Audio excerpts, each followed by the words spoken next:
Hey guys, இன்னைக்கு நாம இந்த சூனியக்கார கொரியன் டிராமாவோட 6th எபிசோட் தான் பார்க்க போறோம். போன எபிசோட் கடைசியில மந்திரவாதியோட உடம்ப இன்னுமே அந்த சூனியக்காரி வச்சிருக்கிறத நமக்கு காட்டுறாங்க.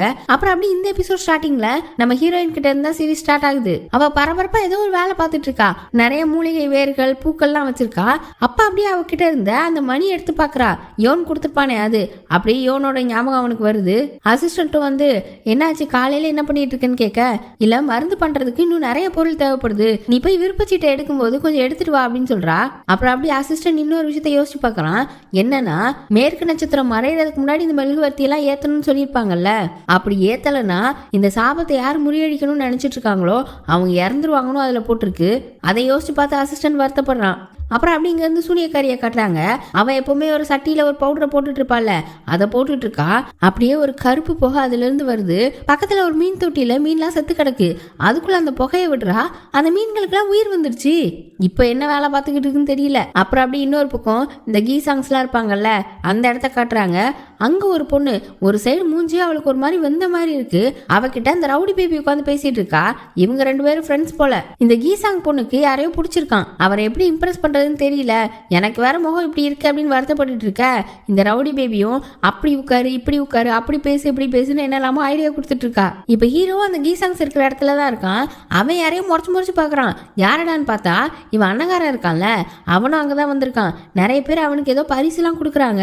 அப்புறம் அப்படி ஒரு ரூம்குள்ள உட்காந்து ஒரு வியாபாரி கிட்ட பேசிக்கிட்டு இருக்கான். இந்த ரவுடி பேபி வேற அதை ஒட்டு கேக்குது. ஹீரோவோட அண்ணன் இப்போ ஒரு போலீஸா தானே இருக்கான். அவனுக்கு ஒருத்தன் லஞ்சம் கொடுக்குறான். நிறைய விலை உயர்ந்த பொருட்கள்லாம் ஒரு பெட்டிக்குள்ள வச்சு கொடுக்குறான்.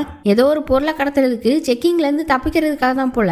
அது மட்டும் இல்லாம அதை ஒரு பேப்பர்ல அக்ரிமெண்ட் மாதிரி வேற எழுதிட்டு வந்திருக்கான் அந்த வியாபாரி. உங்களோட கைரேகையை வைங்க அப்படின்னு ஃபர்ஸ்ட் ஹீரோவோட அண்ணன் தயங்க தான் செய்யறான். ஒரு எவிடன்ஸ் இருக்கிறது நல்லது தானே, பின்னாடி நிறைய பேர் கை விரிப்பாங்க, அதுக்காக தான் ஒரு சேஃப்டிக்கு அப்படின்னு சொல்லிட்டு இன்னும் கொஞ்சம் விலை உயர்ந்த பொருட்களை கொடுக்குறான். ஹீரோவோட அண்ணனுக்கு என்ன சொல்லனே தெரியல.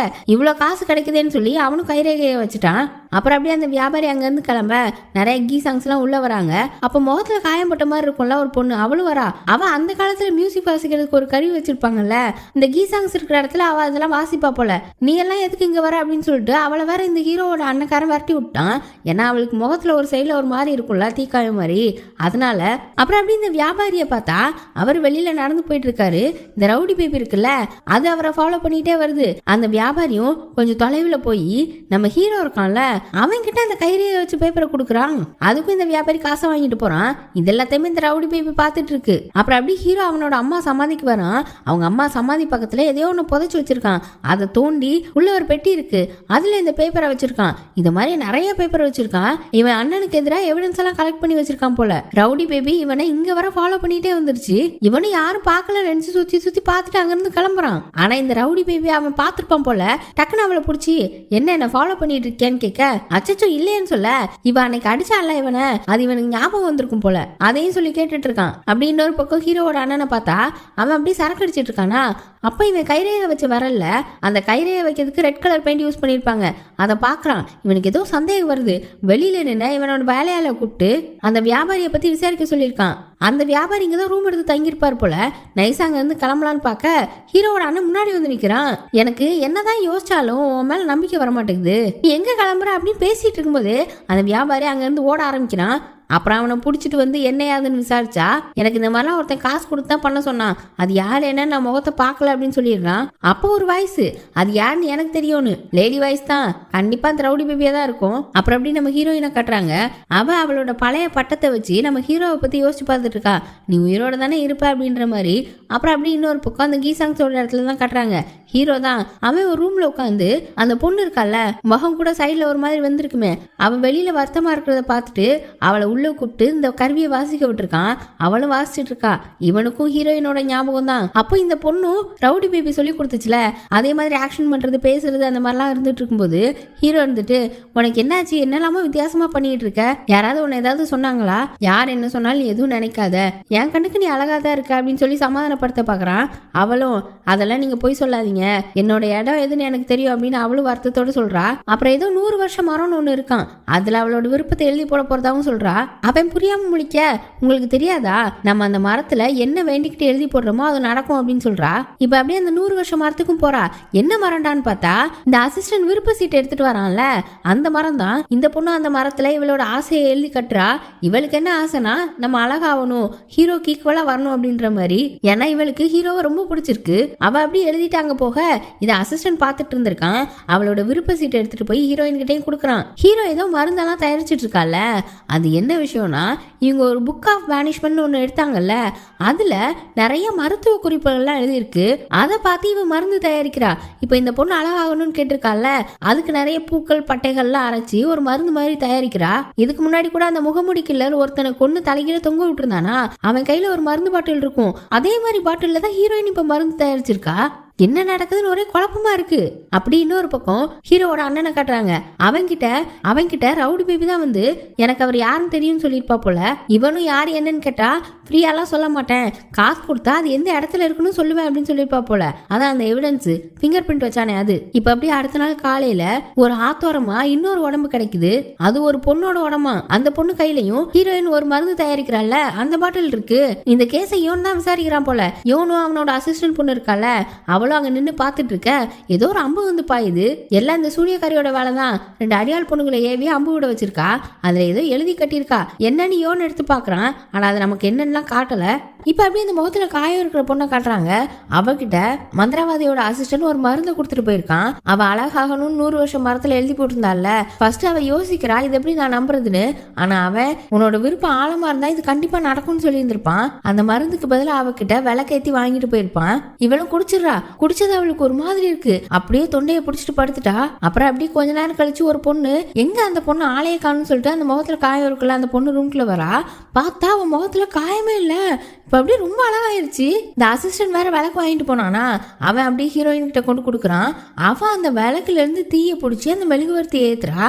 இப்ப கதை புரியுதா? ஆக்சுவலா ஒரு சூனியக்காரிக்கு ஒண்ணு கிடைக்கணும் அப்படின்னா அவ திரும்ப ஏதோ ஒண்ணு கொடுக்கணும். இப்ப ஹீரோயினும் ஒரு சூனியக்காரி மாதிரி தானே. அவன் என்ன பண்றானா, அந்த 100 வருஷம் மரத்துல யாராவது அவங்களோட விருப்பத்தை எழுதி கட்டினாங்கன்னா அதுக்கு இவன் மருந்து தயாரிச்சு அதுக்கு பதிலாக அவங்க கிட்ட விளக்கேத்தி வாங்கிக்கிறாங்க. அந்த விளக்கை ஹீரோயின் இதுல ஏத்துறா. இதுக்காக தான் இவ டெய்லி மருந்து செஞ்சுட்டு இருக்கா போல. இப்படிதான் இத்தனை விளக்கம் ஏத்திருக்கா. ஆனா இப்ப கடந்த 6 மாசமா ஏத்துற விளக்கெல்லாம் அணைஞ்சிட்டு இருந்திருக்கு. இப்ப இந்த மெழுகுவர்த்தி அணைஞ்சிடக்கூடாதுன்னு சொல்லி இவளும் அசிஸ்டன்ட் பையன் பாத்துட்டே இருக்காங்க. அது அணையல. ஒரு வழியா அந்த அசிஸ்டன்ட் பையன் சந்தோஷத்துல எங்கேயும் ஓடுறான். இன்னொரு பக்கம் சூனியக்காரிய பார்த்தா அதுக்கு ஏதோ பண்ணுது. இங்க ஒவ்வொரு மெழுகுவர்த்தியும் ஏத்த இந்த சூனியக்காரியோட உடம்பு மோசமா போய்கிட்டு இருக்கு. அப்புறம் அப்படி நைட் ஆயிடுச்சு. யோனை தான் காட்டுறாங்க. அவன் குதிரையில எங்கேயோ வந்துட்டு இருக்கான்.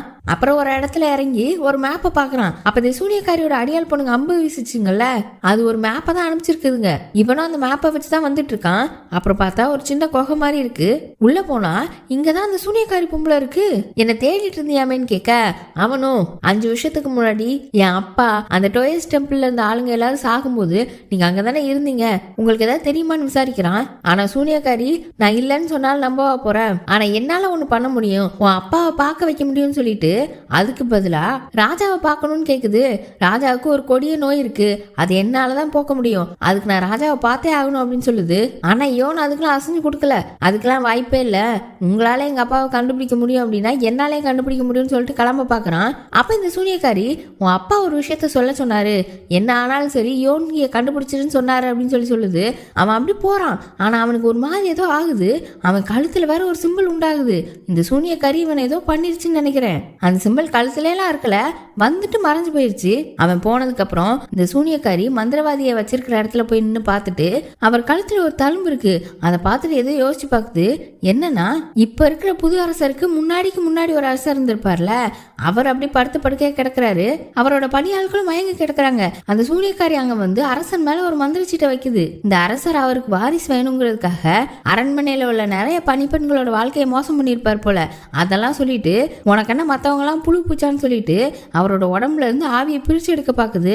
அந்நேரம் கரெக்டா அங்க மந்திரவாதியும் ஹீரோவும் அவரோட அசிஸ்டன்ட் வந்துடுறாங்க. இது வேற ராஜமாதாவோட உத்தரவுன்னு வேற சொல்லுது. மந்திரவாதியும் இதை நிறுத்திட்டு நீ இப்பெல்லாம் பழி வாங்க கூடாதுன்னு ஏதோ சொல்லி பாக்குறாரு. அந்நேரம் பார்த்தா அரண்மனை வீரர்கள் வந்து இவங்க கூட சண்டை போடுறாங்க. அப்ப அரண்மனையில தெரிஞ்சேதான் இதெல்லாம் நடந்துட்டு இருக்கு. மந்திரவாதியும் அசிஸ்டன்ட்டும் மத்தவங்க எல்லாம் அடிச்சு போட்டு வரதுக்குள்ள இந்த சூனியக்காரி ராஜாவோட உயிரை எடுத்துருச்சு. அசிஸ்டன்ட்டுக்கெல்லாம் செம்ம கோவம் வந்துருச்சு. அவன் வாளை வச்சு சூனியக்காரி அப்படியே வெட்ட போக இந்த மந்திரவாதி குறுக்க வந்துட்டாரு. அப்பதான் இவர் கழுத்துல வெட்டு விழுந்திருக்கு. அந்த காயம் தான் இப்ப இவர் கழுத்துல இருக்கு போல. இப்ப அப்படியே அவர் தலைக்கு மேல ஒரு சின்ன குப்பி மாதிரி இருக்கு. அதுல அப்படியே அந்த கருப்பு பவுடர் போடுது. அதுல இருந்து ஒரு கருப்பு ஆவி மாதிரி வந்து அவரோட உடம்புக்குள்ள போகுது. கொஞ்சம் கொஞ்சமா அவருக்கு உயிரை கொண்டு வர ட்ரை பண்ணிட்டு இருக்கு போல. இப்ப அப்படி இந்த கீசாங்ஸ் இருக்கிற இடத்துல அந்த முகத்துல காய உள்ள பொண்ணதான் காட்டுறாங்க. அவளோட அழக கண்ணாடியில பார்த்து ரசிச்சுட்டு இருக்கா. அப்புறம் அவ ஏதோ ஒரு லெட்டர் எழுத ஆரம்பிக்கிறா. அந்த லெட்டரை ஒருத்தன்ட்ட கொடுத்து ஹீரோ கிட்ட கொடுக்க சொல்லியிருக்கா. ஹீரோக்காக தான் எழுதிருப்பா போல. அவனும் ஹீரோ வீட்டு முன்னாடி எட்டி எட்டி பார்த்து நின்றுட்டு இருக்க. ஹீரோவோட அண்ணன் பாத்துறான். என்னடா இங்க வா அப்படின்னு சொல்லி கூப்பிட ஹீரோ கிட்ட இதை கொடுக்கணும் அதனாலதான் பாத்துட்டு இருக்கேன்னு சொல்லும்போது அதை இவன் வாங்கிட்டு அவன் என் தம்பி தான் நான் கொடுத்துக்கிறேன் அப்படின்னு சொல்லிடுறான். அந்த லெட்டர் கொண்டு வந்தவன் தயங்க தான் செய்யறான். இருந்தாலும் இவன் என்னோட தம்பி தான் நான் எப்படினாலும் கொடுத்துருவேன் நீ கிளம்பு அப்படின்னு சொல்லி வாங்கிட்டான். அப்புறம் அந்த லெட்டர் இந்த அண்ணங்காரன் பிரிச்சு பார்த்தா அதில் அவன் என்ன எழுதியிருக்கா அப்படின்னா என் மனசுல இருக்கிறத உங்ககிட்ட சொல்லணும். அந்த தண்ணி மில்லு இருக்குல்ல அதுகிட்ட வந்துருங்க அப்படின்னு சொல்லி எழுதியிருக்கா. ஆனா இந்த பயப்புல லெட்டர் எல்லாம் கொடுக்கல. இவன் ஒரு இடத்துக்கு போயிட்டு இருக்கான். எங்கடான்னு பார்த்தா இந்த ரவுடி பேபி தான் வர சொல்லி இருந்திருக்கு. ஹீரோட அம்மா சமாதி இருக்குல்ல அது பக்கத்துல கூட ஒரு பெட்டியை ஒழிச்சு வச்சிருந்தானே அதை காட்டாதான் கூட்டு வந்திருக்கு. அந்த பெட்டியை மனுக்குள்ள ஹீரோ புதைச்சு தான் வச்சிருந்திருப்பான். அதை வெளியே எடுத்துட்டு 100 நாணயம் தந்தாலே அது திறக்க விடுவேன்னு சொல்லி அது மேலே உட்காந்துக்கிட்டா. அப்புறம் அந்த அண்ணன் காசை கொடுத்துட்டு சரி தள்ளிப்போ அப்படின்னு சொல்லிட்டு அந்த பெட்டியை திறந்து பார்க்க பெட்டிக்குள்ள கல்லுதான் இருக்கு. ரவுடி பேபிலாம் நான் நிஜமாவே பார்த்தேன் அந்த ஆதாரம்லாம் இதுக்குள்ளதான் இருந்துச்சு அப்படின்னு சொல்லிட்டு இருக்க. அண்ணன்காரனுக்கு செம்ம கோவம் வந்துட்டு இருக்கு. அப்ப பார்த்தா அங்க ஹீரோ வந்துட்டான். அவன் மட்டும் தனியா வரல. இந்த அண்ணன்காரனோட சீஃப் போலீஸ்காரங்க நிறைய பேரை கூட்டு வந்திருக்கான். அப்ப வந்து 80 தடவை லஞ்சம் வாங்கிட்டாங்க அப்படின்னா தூக்குல தொங்க விட்டுருவாங்களாம். அதுக்காக தான் ஹீரோ எவிடன்ஸ் எல்லாம் கலெக்ட் பண்ணி வச்சிருந்திருப்பான் போல. இப்ப அப்படி இந்த அண்ணன்காரனே அரெஸ்ட் பண்றாங்க. பழி வாங்குறதுக்காக ஹீரோ இத்தனை வருஷம் உட்காந்து இவ்வளவு பண்ணியிருக்கான்.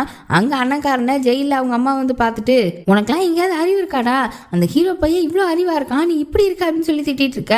இவனும் அம்மா என்னை எப்படியாவது காப்பாத்துங்க உங்களுக்கு தான் மேல இடத்துல நிறைய பேர் தெரியும்ல எப்படியாவது காப்பாத்துங்கன்னு சொல்லி கெஞ்சிட்டு இருக்கான். இப்ப அப்படி நைட் ஆயிடுச்சு. இந்த முகத்துல காய இருக்கிற பொண்ணு இருக்குல்ல அது அப்படியே அவ சொன்ன இடத்துக்கும் வந்து நிக்குது. அவளுக்குலாம் ரொம்ப சந்தோஷமா இருக்கு. ஹீரோக்காக வெயிட் பண்ணிட்டு இருக்கா. அங்க யாரோ கதவை திறந்துட்டு வராங்க. ஹீரோ தான் சந்தோஷமா திரும்பினா பார்த்தா அந்த முகமுடி கில்லரு. இப்ப அதே இடத்துக்கு அசிஸ்டன்ட் ஓடி வரான். இவன் எதுக்கு இவ்வளவு அவசரமா வரான் இவனுக்கு என்ன விஷயம் தெரியும்னு தெரியல. அவன் வந்து பாக்குறதுக்குள்ள அந்த பொண்ணு செத்து போயிட்டா.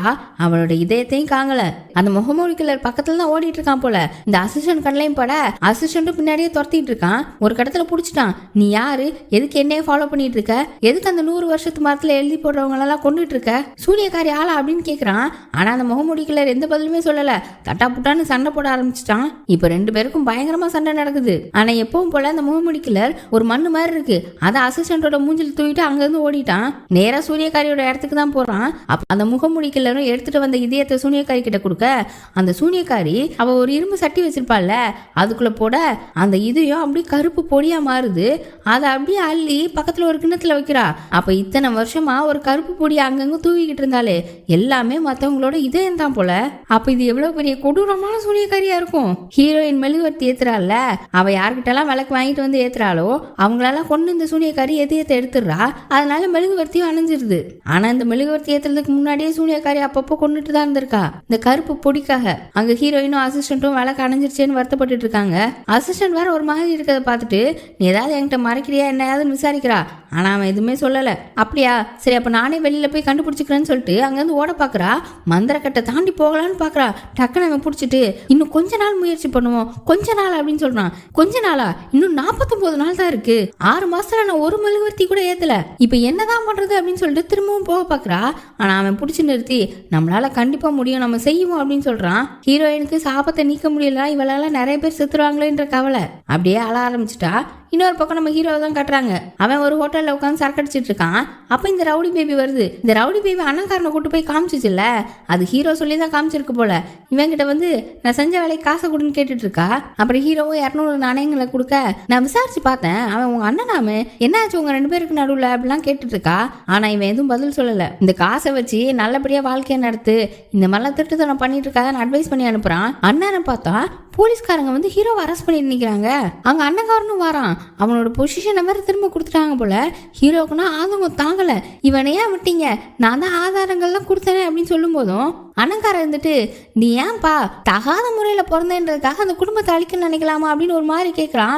ஹீரோ இருந்துட்டு, இவன் என்னெல்லாம் பண்ணியிருக்கான், அதுக்கெல்லாம் நான் ஆதாரம் கொடுத்தனே. காசை வாங்கிட்டு கடத்தல் தொழிலுக்கு உதவி பண்ணியிருக்கான், திருடனை கண்டுக்காம விட்டுருக்கான், காசை வாங்கிட்டு ஒரு கொலகாரனை வெளியில விட்டுருக்கான், அது மட்டும் இல்லாம ஒருத்தங்களை கொண்டு இருக்கான், உயிரோட எரிச்சிருக்கான். அப்படியே இவனையா விட்டீங்க ஆதங்கத்துல கத்துறான். இந்த அன்னக்கார பைய பக்கத்துல வந்து அவன் காதுல, இதுதான்ப்பா ஸ்டேட்டஸ், நீ பிறந்த பிறப்புக்கெல்லாம் வாயவே திறக்க கூடாது, உன்னை சும்மா நான் சொல்ல தானே செஞ்சேன் அப்படின்றான். அது மட்டும் இல்ல, அந்த முகத்துல காய இருந்த பொண்ணு ஒரு லெட்டர் அனுப்புனால ஹீரோக்கு, அதை இவன் தானே வாங்கி வச்சிருந்தான். அதை காட்டி ஹீரோ தான் இந்த ரெட் டிராப்ஸ்ன்னு சொல்லி எல்லா கொலையும் இவன் தலையில கட்டிடுறான். ஹீரோ அப்படியே அங்கிருந்து பயந்து ஓட, அப்புறம் அப்படியே பக்கத்துல ஏதோ ஒரு இடத்துல யோனும் அவனோட அசிஸ்டன்ட் பொண்ணு குதிரையில வந்துட்டு இருக்காங்க. அப்ப காவலர்கள்லாம் ஏதோ ஒரு டெட் பாடியை தூக்கிட்டு வராங்க. ஏதோ பிரச்சனைன்னு சொல்லிட்டு குதிரையை மரத்துல கட்டிட்டு என்னன்னு போய் யோனும் பார்க்க, அது அந்த பொண்ணு இறந்துச்சுல நேத்து, அவளோட டெட் பாடி தான். ஹீரோ வேற தப்பிச்சு ஓடி வந்துட்டு இருந்தான்ல, கரெக்டா யோன் இருக்க இடத்துக்கு வந்துட்டான். அங்க நின்று 2-3 காவலர் கூட சண்டை போட்டுட்டு இருக்கான். அப்படி இப்படின்னு போலீஸ்காரங்கிட்ட இருந்து தப்பிச்சு யோன் விட்ட குதிரையையும் பாக்குறான். நேரா அங்க போய் குதிரையில ஏறி ஓட ஆரம்பிச்சிட்டான். யோனோட அசிஸ்டன்ட் பொண்ணு ஒரு குதிரை வச்சிருந்தால, அதுல யோன் அவனை துரத்த 2 பேரும் இப்ப காட்டுல ஓடிட்டு இருக்காங்க.